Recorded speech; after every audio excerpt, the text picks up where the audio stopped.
نبی کریم صلی اللہ علیہ وسلم نے فرمایا، اللہ تعالیٰ نے کوئی بیماری ایسی نہیں بنائی جس کا علاج پیدا نہ کیا ہو۔ کچھ چیزوں میں یقینی شفا ہے، جن میں نمبر 1 شہد ہے، ہنی۔ ابو سعید رضی اللہ عنہ سے روایت ہے کہ ایک آدمی نبی صلی اللہ علیہ وسلم کی خدمت میں حاضر ہوئے اور عرض کیا کہ میرا بھائی پیٹ کی تکلیف میں مبتلا ہے۔ آپ نے فرمایا اسے شہد پلاؤ۔ پھر دوسری مرتبہ وہی صحابی حاضر ہوئے، آپ نے اسے اس مرتبہ بھی شہد پلانے کے لیے کہا۔ وہ تیسری بار آیا اور عرض کیا کہ میں نے عمل کیا ہے لیکن شفا نہیں ہوئی۔ آپ نے فرمایا اللہ تعالیٰ سچا ہے اور تمہارے بھائی کا پیٹ جھوٹا ہے، اسے پھر شہد پلاؤ۔ چنانچہ انہوں نے پھر شہد پلایا تو اسے تندرستی ہو گئی۔ کیونکہ قرآن مجید میں آتا ہے نا کہ شہد کے بارے میں کہ وہ شفا ہے، فیہ شفاء للناس۔ کلونجی میں شفا ہے۔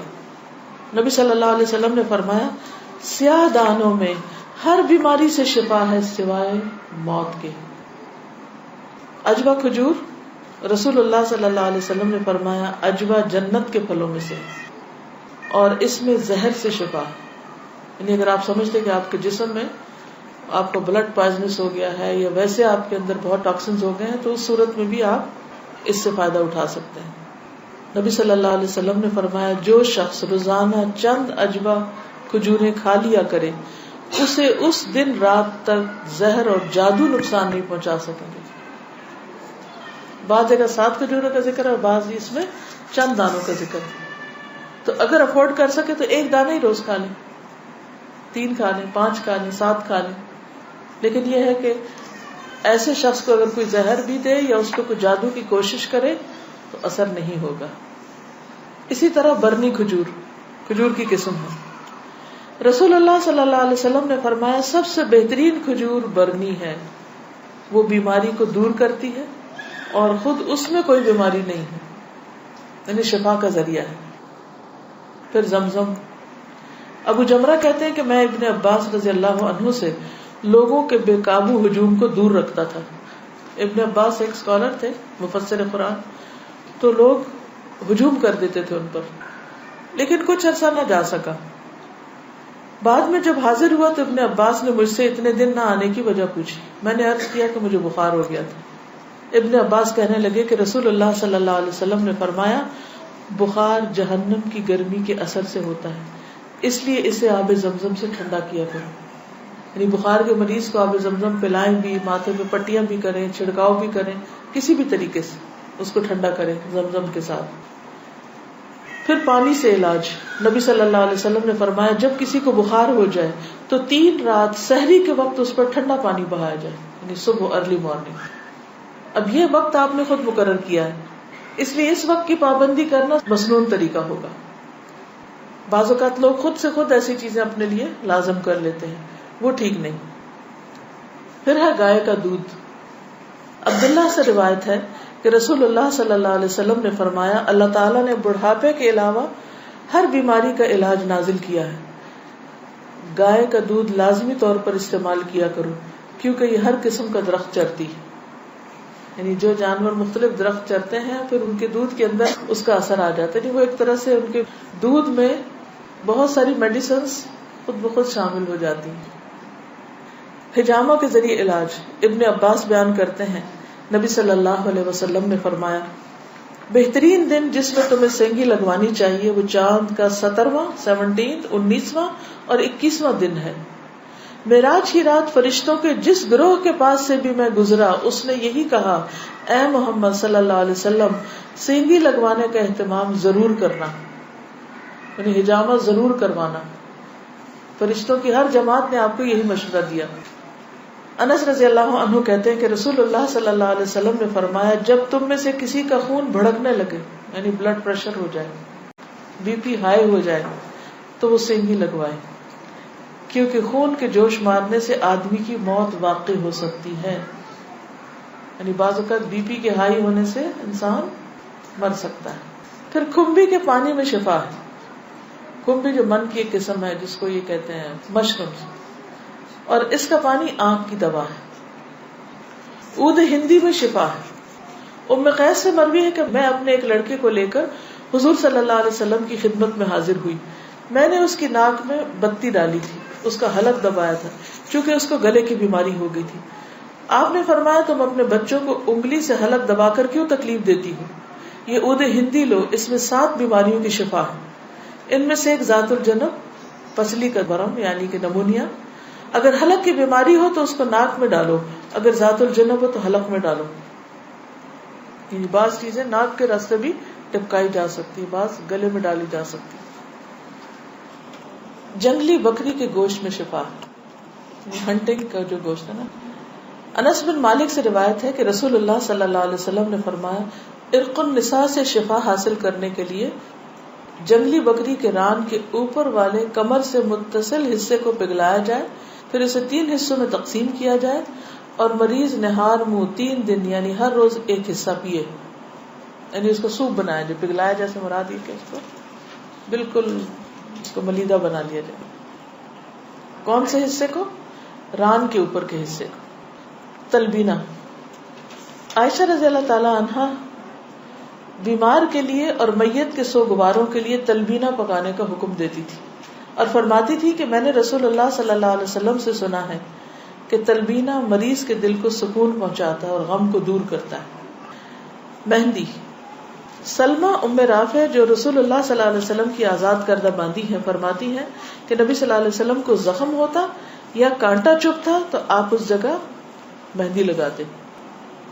اور آخری بات یہ کہ پرہیز علاج سے بہتر ہے. ام المنذر بنت قیس انصاریہ کہتی ہیں کہ رسول اللہ صلی اللہ علیہ وسلم میرے پاس آئے، آپ کے ساتھ علی رضی اللہ عنہ بھی تھے جو ابھی ابھی بیماری سے صحت یاب ہوئے تھے. کچھ نیم پختہ کھجوریں جو پک گئی تھی لٹکی ہوئی تھی. رسول اللہ صلی اللہ علیہ وسلم نے ان کو کھانا شروع کر دیا اور علی بھی کھانے کے لیے کھڑے ہوئے، لیکن رسول اللہ صلی اللہ علیہ وسلم نے یہ کہہ کر منع فرمانا شروع کر دیا کہ رک جاؤ کیونکہ ابھی تک بیماری کی کمزوری باقی ہے. سو وہ رک گئے. میں نے جو اور چکندر کا ایک کھانا تیار کیا اور آپ کے پاس لے کر آئی. رسول اللہ صلی اللہ علیہ وسلم نے فرمایا علی یہ کھاؤ، یہ تمہارے لیے زیادہ مفید ہے. یعنی بیمار کو کچھ چیزیں کھانی چاہیے اور کچھ نہیں کھانی چاہیے. تو اس لیے حکم کیا ہے کہ علاج کرتے رہو. اللہ نے کوئی بیماری ایسی نہیں رکھی جس کا علاج نہ رکھا ہو سوائے موت اور بڑھاپے کے. اسی طرح معالج کو دکھانا چاہیے. جابر بن عبداللہ سے روایت ہے کہ رسول اللہ صلی اللہ علیہ وسلم ایک بیمار کی تیمارداری کے لیے تشریف لے گئے اور فرمایا تم لوگ اس کے لیے کوئی طبیب کیوں نہیں بلاتے؟ انہوں نے کہا اللہ کے رسول صلی اللہ علیہ وسلم آپ بھی ہم کو یہ حکم دیں گے، یعنی آپ بھی کہتے ہیں کہ ہم طبیب کو بلائیں. آپ نے فرمایا اللہ تعالیٰ نے جو بیماری اتاری ہے اس کی دوا بھی نازل کی. تو طبیب یا معالج کو دکھانے کا حکم کیوں ہے؟ اس لیے کہ وہ صاحب علم ہے، صاحب تجربہ ہے، اس کے پاس ایکسپیرینس ہے. تو جب انسان کو کسی بھی چیز کے بارے میں علم نہ ہو تو حکم کیا ہے قرآن کا؟ فَاسْأَلُوا أَهْلَ الذِّكْرِ إِن كُنتُمْ لَا تَعْلَمُونَ. جاننے والوں سے پوچھو اگر تم نہیں جانتے، چاہے کوئی دنیاوی مسئلہ ہو یا کوئی دینی مسئلہ ہو. پہلا کیا ہے؟ توکل، اللہ پہ بھروسہ کہ شفا مجھے دے گا تو وہی دے گا، اور جو بھی کچھ کرے اس میں یہ نہ سمجھے کہ اس چیز کے اندر کوئی چیز ہے وہ اللہ ہی نے ڈالی اس وقت. دوسری چیز ہے دعا کرنا، دعاؤں سے علاج. تیسری چیز صدقہ کرنا. کوئی بیماری آئے تو صدقہ کیا جائے. ہمارے عام طور پر کالے بکرے کا صدقہ کیا جاتا ہے، تو اس کے لیے ضروری نہیں آپ چاہے بکرے کا کریں، چاہے مرغی کا کریں، چاہے کسی چڑیا کا کریں، چاہے کوئی بھی صدقہ کریں، چاہے کھانے کی چیز کا کریں یا کوئی کپڑے کا یا کسی بھی شکل میں. حضرت حسن بصری سے روایت ہے کہ رسول اللہ صلی اللہ علیہ وسلم نے فرمایا داؤ مرضاکم بالصدقہ، اپنے مریضوں کا علاج صدقہ کے ذریعے کیا کرو. یعنی آپ کو کوئی تکلیف ہوئی فوراً جا کے صدقہ نکال دیں. تیسری چیز کتاب اللہ سے علاج، یعنی قرآن مجید شفا ہے. اور یہ کہاں سے پتہ چلتا ہے؟ خود قرآن مجید سے ہی پتہ چلتا ہے. وَنُنَزِّلُ مِنَ الْقُرْآنِ مَا هُوَ شِفَاءٌ وَرَحْمَةٌ لِّلْمُؤْمِنِينَ وَلَا يَزِيدُ الظَّالِمِينَ إِلَّا خَسَارًا. اور ہم قرآن میں جو کچھ نازل کرتے ہیں وہ مومنوں کے لیے تو شفا ہے اور رحمت ہے، مگر ظالموں کے خسارے میں ہی اضافہ کرتا ہے. تو قرآن مجید میں جو کچھ ہے وہ سارے کا سارا شفا ہے. لیکن یہ جو کسی پہ خود سے پابندی خود ساختہ لگا دینی ہے نا کہ 300 بار پڑھو یا 1000 بار پڑھو یا رات کے وقت پڑھو یا صبح کے وقت پڑھو یا عشاء کے بعد پڑھو، وہ بعض اوقات لوگوں کو بلا وجہ کی مشقت میں مبتلا کرنا ہوتا ہے.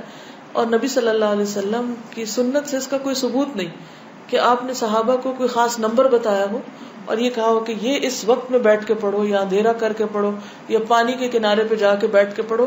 یہ پھر خود ساختہ پابندیاں ہو جاتی ہیں اور لوگ بھی ڈرنے لگتے ہیں کہ اگر یہ 41 دن نہ پڑھی یہ چیز تو کام نہیں ہونے کا. نہیں، اللہ تعالیٰ تو ایک دفعہ سے بھی سنتے ہیں.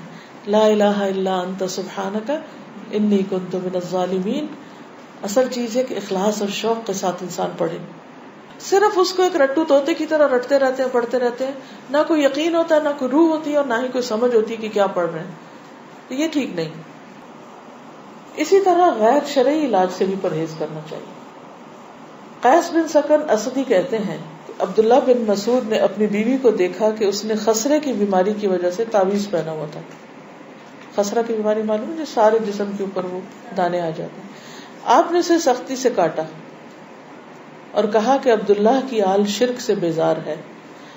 ہم نے رسول اللہ صلی اللہ علیہ وسلم سے یہ بات بھی یاد کی ہے کہ بلا شبہ جھاڑ پھونک، تعویذ اور محبت کا جادو شرک ہے. یعنی کسی کو مسخر کرنے کے لیے جادو کرنا، کوئی ایسے ٹوٹکے کرنا، وہ بھی شرک میں آتا ہے. یعنی بعض خواتین ہوتی ہیں نا، وہ اپنے شوہر کا دل جیتنے کے لیے بابوں کے پاس چلی جاتی ہیں، وہاں سے کچھ عملیات کرواتی ہیں، تو یہ شرک میں آ جاتا ہے. اسی طرح کوئی چیز باندھ کے اسے گلے میں لٹکا لینا، یہ بھی درست نہیں. اس کو پڑھنا چاہیے. اور شرک یا دم جو ہے یہ سب کچھ پھر شرک میں شامل ہو جاتا ہے. اسی طرح حرام ادویات بھی منع ہے. نبی صلی اللہ علیہ وسلم نے حرام ادویات کے استعمال سے منع فرمایا ہے. ابو ہریرہ سے روایت ہے، سنن نبی داؤد. آپ نے فرمایا جس نے حرام چیز کے ساتھ علاج کیا اللہ تعالیٰ اس کے لیے اس میں شفا نہیں رکھے گا.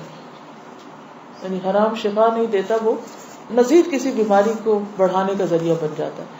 آج کل آپ دیکھیں کہ کتنا زیادہ سائیڈ ایفیکٹس کے بارے میں آپ سنتے ہیں. تو بعض اوقات ایسی دوائیاں جو ایک مرض کو بظاہر کیور کرتی ہیں، وہ اپنے ٹاکسنز اور جگہوں پر اتنے زیادہ پیدا کر دیتی ہیں کہ جس سے ایک مرض جاتا ہے تو ایک اور نکل آتا ہے، وہ مکمل شفا نہیں ہوتی. الکوہل سے علاج کرنا منع ہے. بعض لوگ کھانسی وانسی میں وہ دیتے ہیں نا برانڈی، اور کہتے ہیں بس ایک چمچہ بچے کو پلا دو تو ٹھیک ہو جائے گا. چاہے اس سے وہ ٹھیک ہو بظاہر، لیکن وہ مزید مرض پیدا کرنے والی، وہ شفا کا ذریعہ نہیں بلکہ بیماری ہے. نبی صلی اللہ علیہ وسلم نے جو فرمایا کہ 3 چیزوں میں شفا ہے، اس میں ایک شربت اصل، شہد پینا، اور دوسرا شرطت محجم، یعنی اس کے کٹ میں وہ جو حجامہ والا کٹ لگاتا ہے، اور تیسرا داغنا. تو میں تمہیں داغنے سے منع کرتا ہوں. 2 طریقے ٹھیک ہے، شربت اصل ٹھیک ہے، شرطت محجم ٹھیک ہے، لیکن داغنا ٹھیک نہیں.